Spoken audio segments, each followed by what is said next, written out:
Hi, this is Kirby. It is Thursday, November 28th, 2024. It is Thanksgiving morning.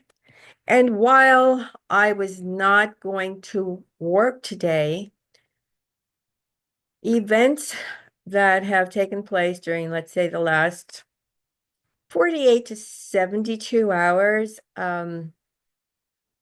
including some tactics that were used by the three-letter agency, which I observed were used during the Epi case, which began in July of 2019 for most of us.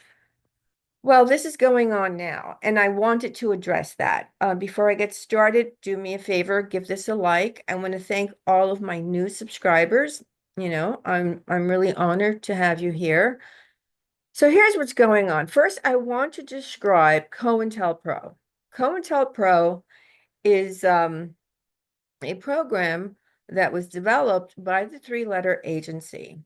It was a series of covert and illegal projects. And theoretically, they were conducted between 1956 and 1971 by the FBI. And it was aimed at surveilling, infiltrating, discrediting, and disrupting American political organizations that they perceived to be, quote, subversive. So basically, not their agenda, right? So groups and individuals were targeted. It included feminist organizations. So we know that Gloria Steinem, for example, infiltrated. I want you to pay very close attention to that sentence. Gloria Steinem infiltrated on behalf of the three-letter agency that starts with an I and ends with an A, the women's movement, so that she could steer it away from its original cause. And basically uh, move the direction into a path that would serve the purpose of the powers that be versus what women began to try to do initially. We know that Martin Luther King was a victim. I'm going to call it victim. There's no other word to use because today I'm going to talk about victims fighting victims in the Sean Combs case, which is nothing but distraction. But I saw it happen during the initial case with the Epi person and the Wexner person and so and so and so and so. And I mean, this just happened. And we know that the goal was to cause embarrassment to the people on the front line of a movement or something that was happening that was not in the interest of, let's call it the power elite, and that it would tarnish the image of those who came forward and tried to talk about things, and it would sway the general public and the perception they had of a certain individual or of a group. And it was just a bunch of different methods, not one method, but several different methods, which are being deployed today in the Sean Combs case, as they continue to be deployed in the Epi case. Okay. And I'm going to talk about some of these specifically. So stay tuned. Stay tuned to the end. This is not going to be a long podcast. I'm going to try to condense this as much as possible. So, I mean, what they try to do is not the covert campaigns, don't just try to publicly discredit activists and or whistleblowers and or victims of the kind of operation that, let's say, Combs is alleged to have been running. Mike Jeffries of Abercrombie and Fitch, a Wexner-owned entity that Epi ran, Maxwell was involved in. We have a long list of this. Franklin before that. I'm sure that, and frankly, to present day, Franklin has been labeled a hoax. Today we know better. However, within the past couple of days, Misha, the girl that was, she wasn't even a teenager when she was abducted off the streets and is a victim who has stepped forward. Adria, who was of age when she was lured into this web of people being drugged with certain substances slipped into their drinks. They didn't know that was happening. And in other cases, I've followed the modeling industry and the models. They knew they were being turned into um, being addicted to substances because their handlers, the people who ran the modeling agencies, would tell them, we'll take the white, right, in order so that you would have energy to keep up with your schedule because you're going to be rich and famous, and there's always a carrot being dangled before you, right? So I know because I was a victim and I was dragged through the mud during the epi situation. And frankly, I'm sure I'm still being dragged through the mud for stepping forward and including my information so that Lionel B had initially Adria on his show, Misha on his show, and then Jaguar Wright, who we know has been stepping forward for a very long time to discuss the various things that she witnessed. Well, suddenly all these people were fighting. So much so that even Sean Atwood, he scheduled Misha to be on his show at a certain time. I believe it was yesterday. And so I had known about it. I was going to tune in. And then it was gone. And it was gone from the lineup. So he pulled it down. Lionel B was taking things off his YouTube. Things were just going crazy because um, the waters were muddied, right?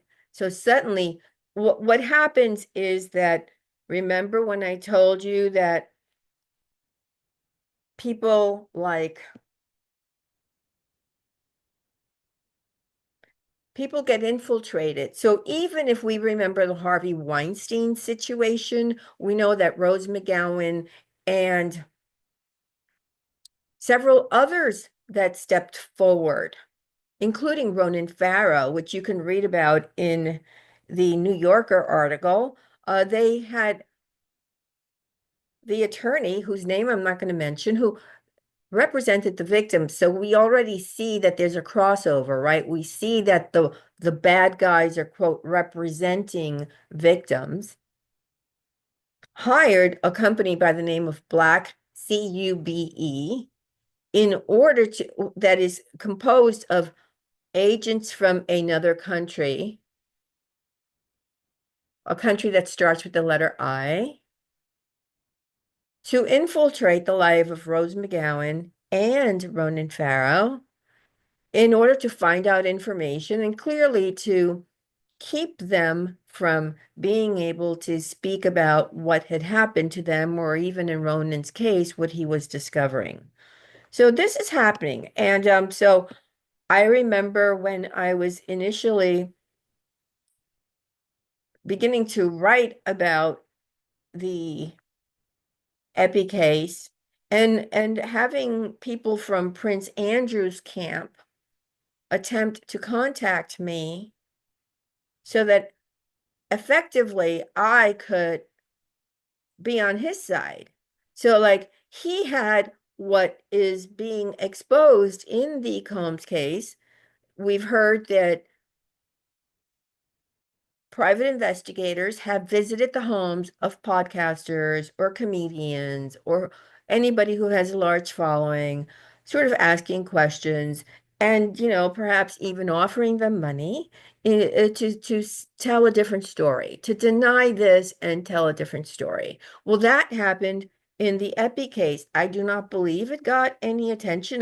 Do know that um, one of the newspapers in the UK contacted me, and they did mention that because what I did was I took a screenshot of one of the people who contacted me, and my reply was, yeah, I'm not going to do anything to help that FAT, and then a bad word that also starts with an F.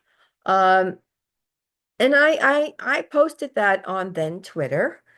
And so yeah, a newspaper wrote that story, but I don't think that most of the public at large, understands the campaigns run by the public relations people hired by not just by the people, let's say like Combs or the Epi person or the Mike Jeffries people. There are layers above them, right? So that when I saw all of this stuff happening, it's like, suddenly, Jaguar Wright is bad mouthing Misha and bad mouthing Adria. You know what? I had a podcaster that has, I don't know, 500,000 followers. And she wrote a book. She had her baby father write a make-believe quote hit piece on me. No, I'm a victim. And she still has her platform, and mine long disappeared, right? She contacted Sean Atwood, just like what's happening now.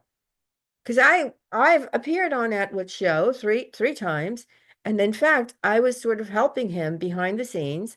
I helped him get a victim of Epstein on the show. I helped him get the son of Peter Nygard on his show. I helped him get a lot of people on his show.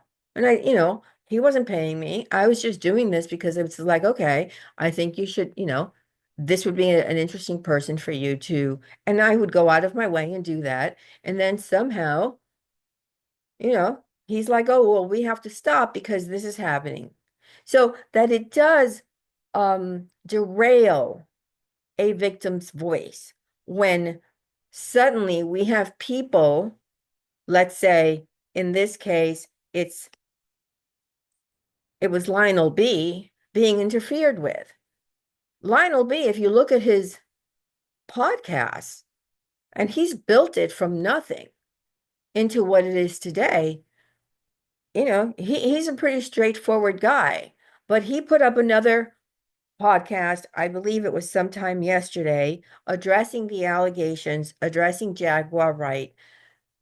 Listen, all of us, even those of us on the same side, don't necessarily like each other for whatever the reason. It's just human nature.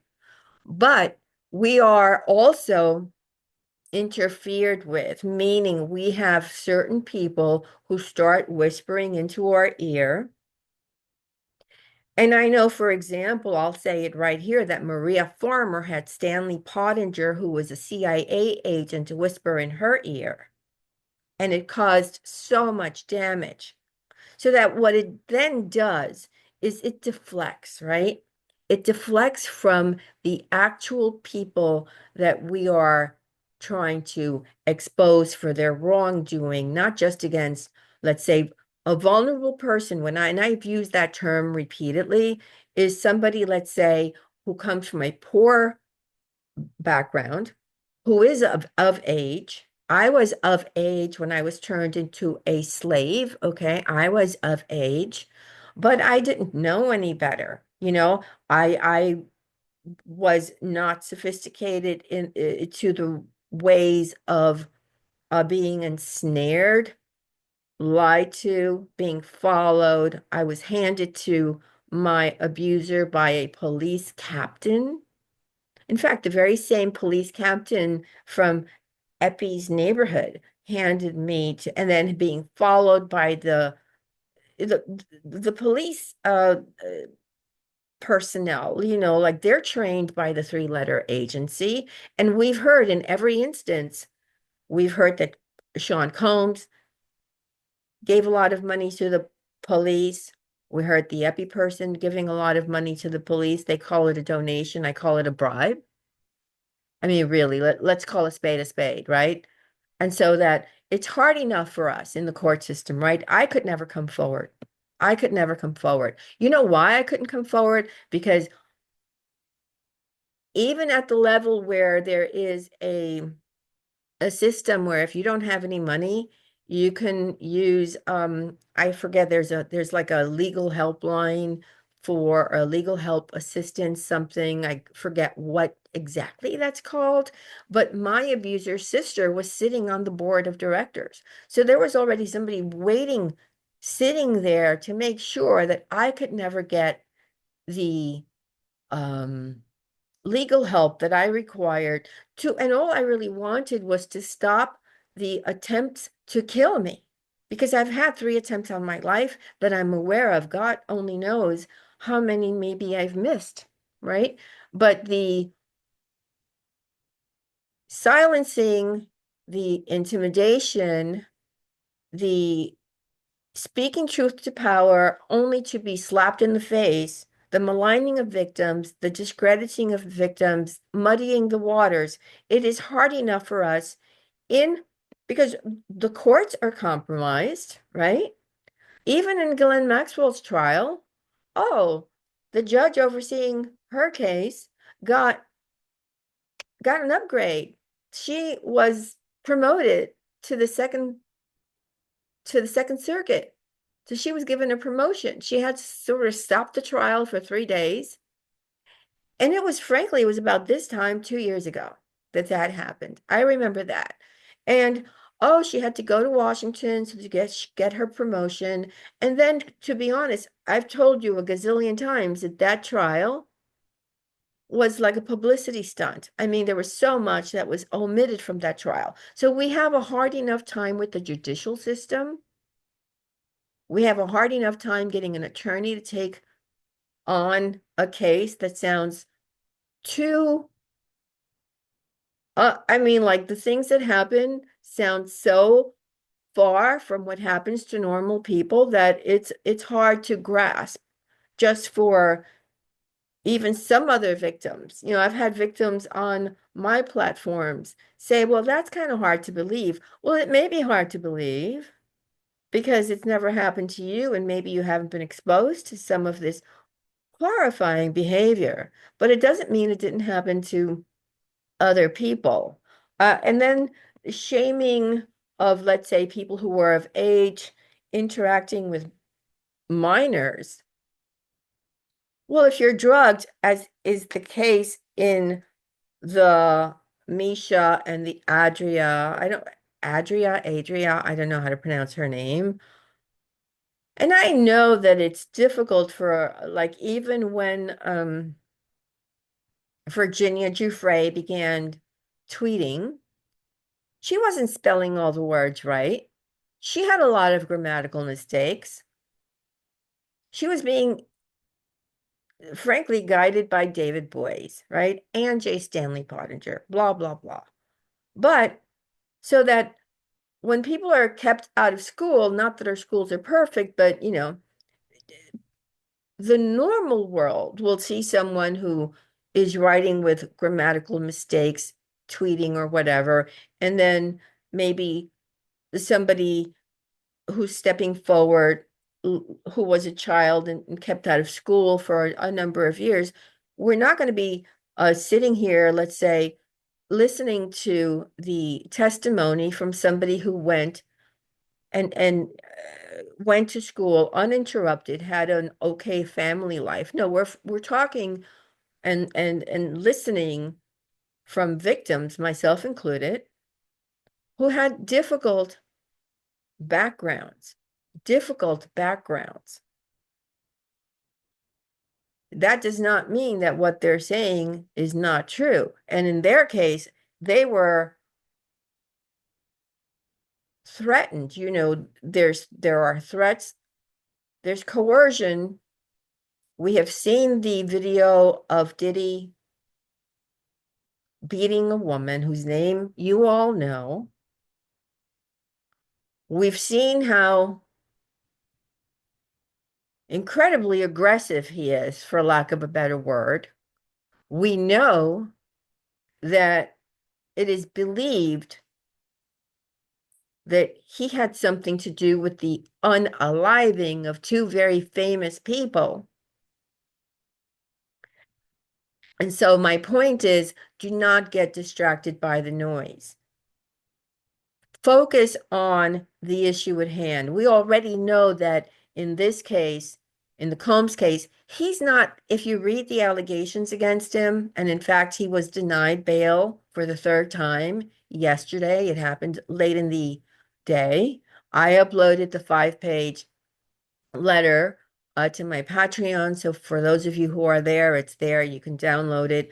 It goes into detail about exactly why they denied him bail, but it also explains what his charges are, right? So he hasn't been charged with everything that we're all discussing and that's coming to light.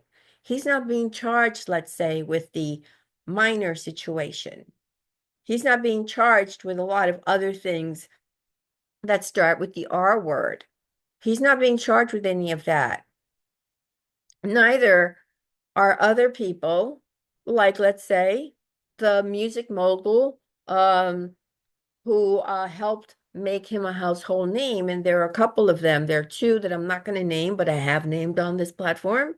So that there's limited information and there's limited legal scope, but we'll take whatever we can. The thing is that stop allowing people to muddy the waters. Give the victims the benefit of the doubt.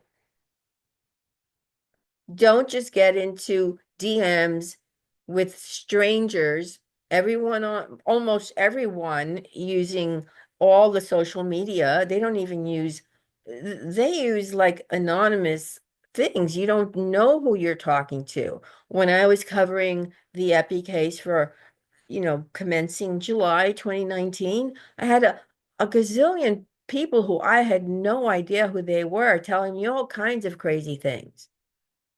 So I just made a rule, do not DM me. Don't DM me, don't reach me. I'll do my own research because I already had certain leads based on my own experience. Do not let the focus of the investigation, which should be Sean Combs in this matter, be kind of like removed from being the focal point. That's the focal point. No infighting, like let's just end the infighting. There's too much of it. It goes on and on and on and on. And I don't know if the regular viewing public, like most of you who are here listening to this podcast and to me ranting, I never thought I would be ranting on at 6:11, which it is right now as I speak to you. I didn't think I would be like posting a podcast where I'm ranting, and I am ranting, and I don't necessarily like to rant, but I needed to bring you specific information. Therefore, I did bring up a number of names. Again, let's work united together. It's us against them. Otherwise, are we going to win? Look at the past, all right? Look at the past again. They will gun you down. They gunned down Martin Luther King. They gunned down so many people. Let's move forward, united, and let's just stop with the bashing. That said,